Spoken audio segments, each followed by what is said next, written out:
Hola, aujourd'hui c'est un jour de fête, c'est un jour férié.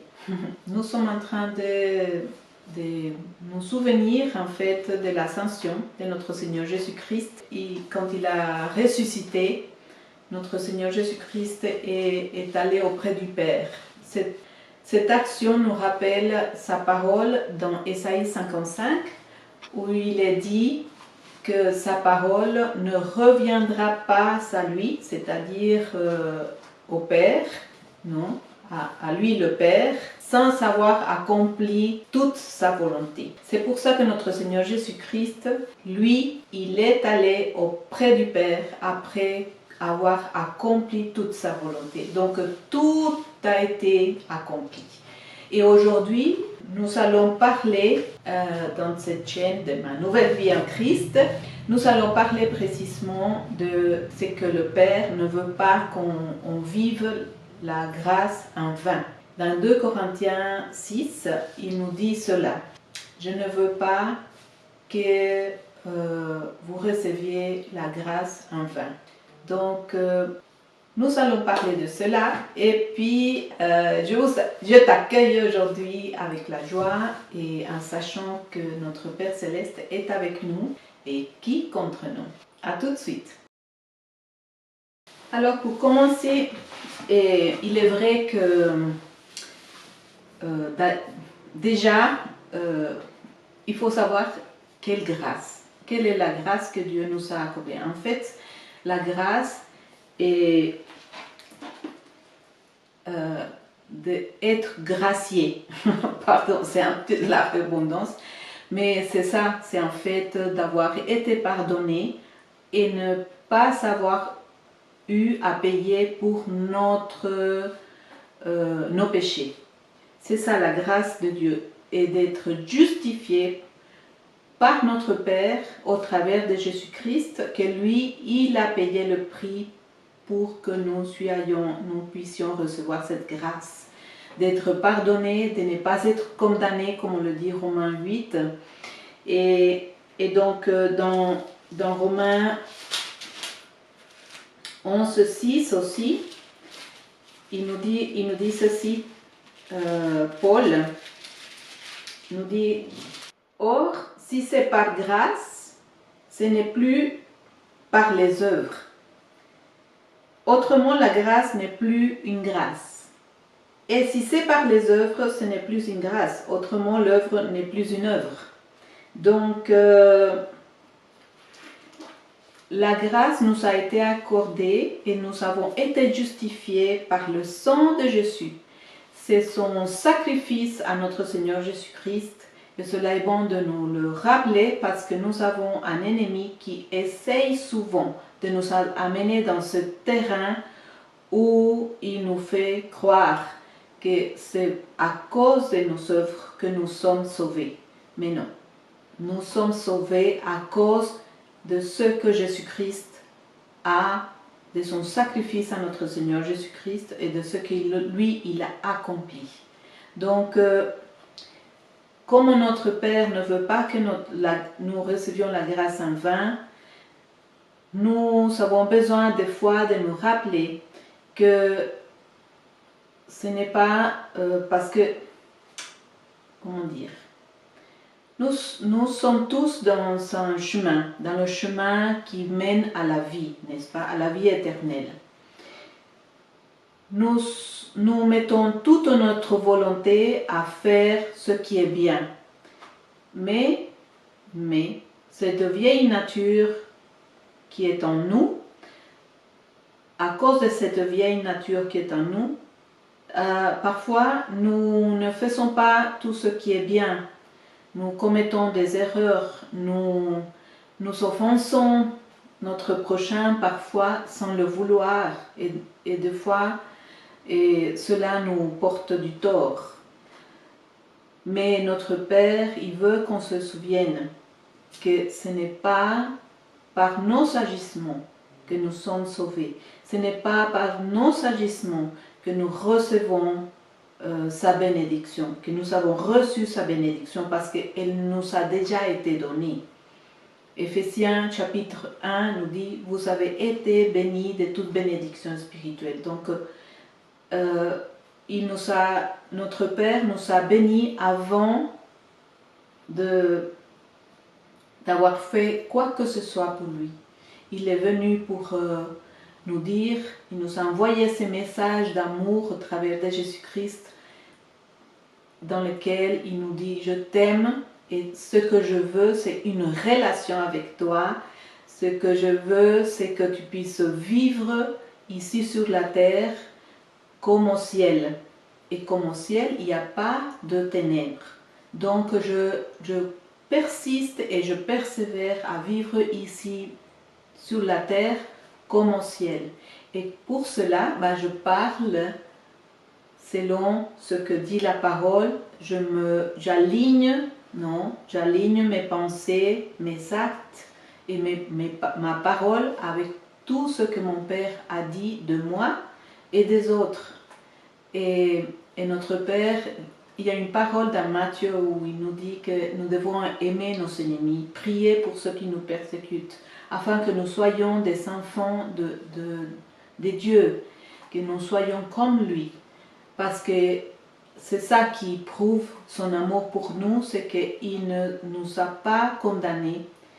Il a envoyé son Fils pour que lui, il puisse être sacrifié à notre place. Donc aujourd'hui, il s'agit de ça, de ne pas recevoir la grâce de Dieu en vain et de vivre cette vie ici sur la terre en sachant que nous sommes aimés de notre Père, nous sommes acceptés et que je peux aujourd'hui songer à recevoir toute sa bénédiction qui n'est pas, cette bénédiction m'est donnée non pas un rapport avec mes œuvres, mais un rapport avec ce que Jésus-Christ a accompli à la croix.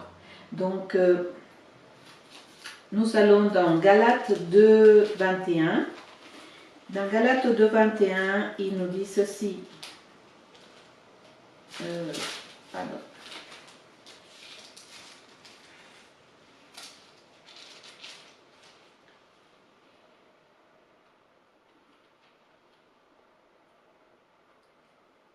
Paul nous rappelle ceci. C'est par la loi que je suis mort à la loi, afin de vivre pour Dieu. Donc, la mort du vieil homme est nécessaire. Et dans Romains 6, il nous dit que nous avons été ensevelis, crucifiés et enterrés avec Christ. Pardon, crucifiés, ensevelis et ensevelis avec Christ. Donc, cela est nécessaire que ce vieil homme, que nous ayons la révélation que cela a été accompli en nous, en chacun de nous.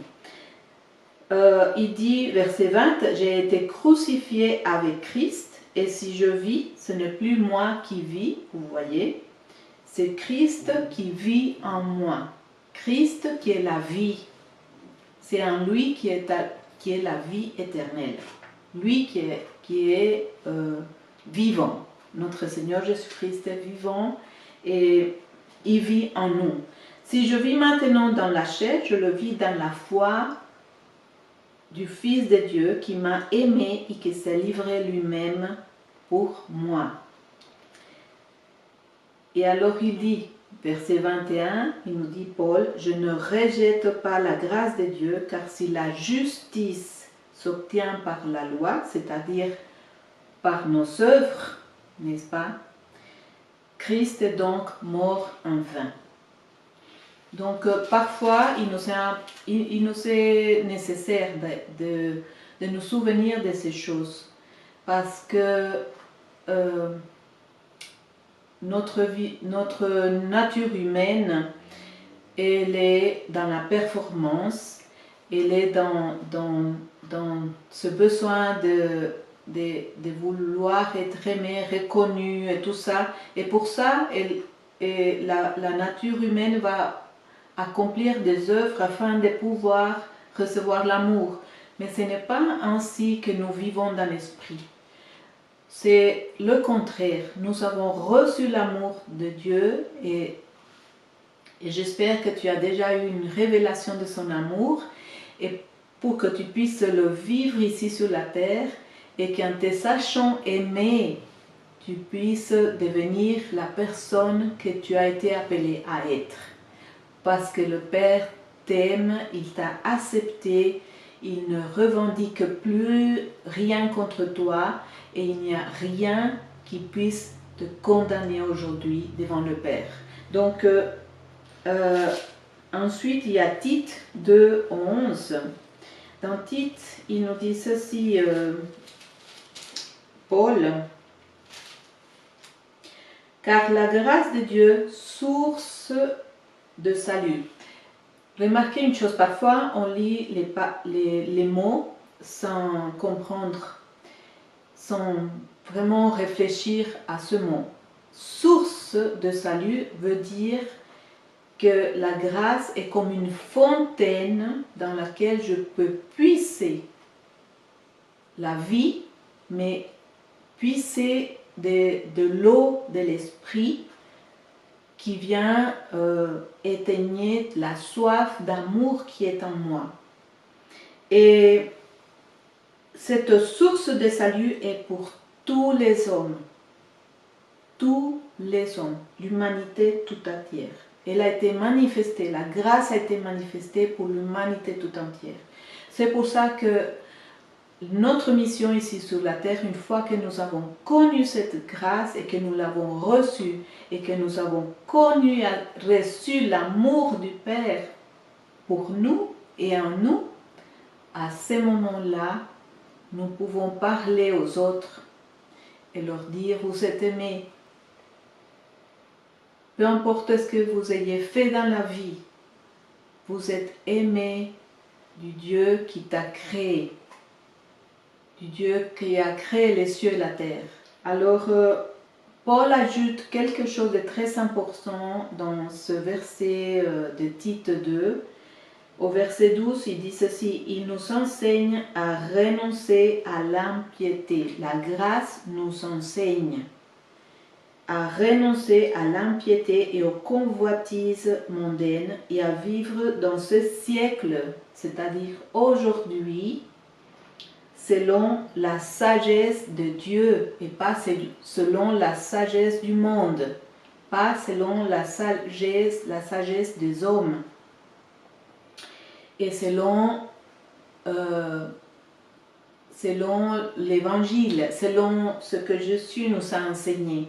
Donc, renoncer, c'est un acte qu'on accomplit et qu'on peut l'accomplir aujourd'hui. Aujourd'hui, tu peux, avec tes paroles, en prenant conscience de ta vie et de la grâce qui t'a été donnée, tu peux renoncer à l'impiété et renoncer aux convoitises du monde. Pourquoi la convoitise? Parce qu'en fait, dans le monde, si tu dois acquérir toute chose par toi-même, si tu dois être celui qui pourvoit à tes besoins, à ces moments-là, tu vas convoiter plein de choses. Pourquoi? Parce que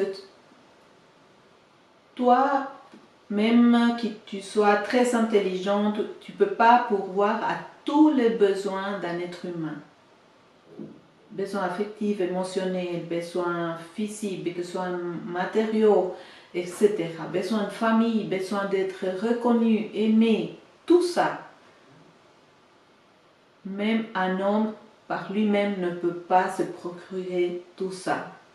Donc, il nous dit de renoncer à la convoitise. Pourquoi? Parce qu'en fait, par l'amour du Père, dans la Bible, il n'est pas écrit que c'est nous qui pourvoyons à tous nos besoins. Il est écrit que c'est le Père qui pourvoit à tous nos besoins.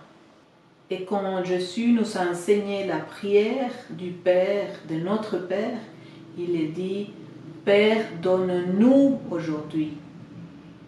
C'est pas, s'il te plaît, Père, donne-moi quelque chose. Non, c'est Père, donne-nous aujourd'hui. Comme un enfant qui demande à sa maman je veux manger. S'il te plaît, donne-moi à manger.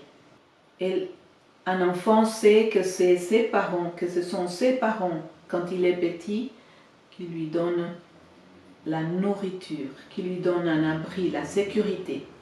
C'est dans le même sens. C'est notre Père qui nous donne à manger. C'est lui qui prend soin de toi et de moi. Donc, Paul nous dit aussi que il y a quelque chose qui peut venir contaminer cette grâce que nous avons reçue. Et ça se trouve dans Hébreux 12. Je vais lire depuis le verset 12. Puis le verset 12, je vais lire. Donc Hébreux 12 au verset 15. Il dit: fortifiez donc vos mains languissantes et vos genoux affaiblis. Donc, pardon. Donc, dans Hébreux 12, Paul nous dit: fortifiez donc vos mains languissantes et vos genoux affaiblis. C'est-à-dire aujourd'hui, et c'est une action que moi je détermine cela, c'est moi qui décide. Que je affermis mes genoux. Ça veut dire je vais marcher en sachant que je suis aimé et accepté et que mon Père est avec moi. Il me soutient avec sa droite victorieuse. Verset 13, suivez avec vos pieds des voies droites. Donc il nous conseille de chercher ce qui est droit, non? De marcher dans la droiture. Et afin que ce qui est boiteux ne dévie pas, mais plutôt se raffermisse. Donc il nous dit que si nous, on se détermine à marcher dans la droiture, si avant je boitais, je vais marcher droit par la suite. Mes pieds vont se raffermir. Les voies vont se raffermir et je vais aller de l'avant dans la bénédiction. Et ensuite, verset 14, il dit: recherchez la paix. Rechercher la paix. C'est pas chercher la paix, c'est rechercher la paix. Ça veut dire que nous avons un ennemi qui cherche à tout point de vue de nous couper de la paix que nous avons reçue par notre Seigneur Jésus-Christ et que nous avons besoin de persévérer à chercher, à rechercher cette paix. Parce que nous avons en nous l'onction de la réconciliation, le ministère de la réconciliation. Et cela, réconciliation non seulement avec notre Père, mais réconciliation avec les membres de notre famille, les amis, les personnes proches, avec notre prochain. Aimez votre prochain comme toi-même. Donc, il dit, verset 15, au verset 14, il dit: recherchez la paix avec tous et la sanctification, sans laquelle personne ne verra le Seigneur. Cette sanctification, elle veut dire séparation d'avec le mal, séparation d'avec le monde, séparation d'avec les incrédules.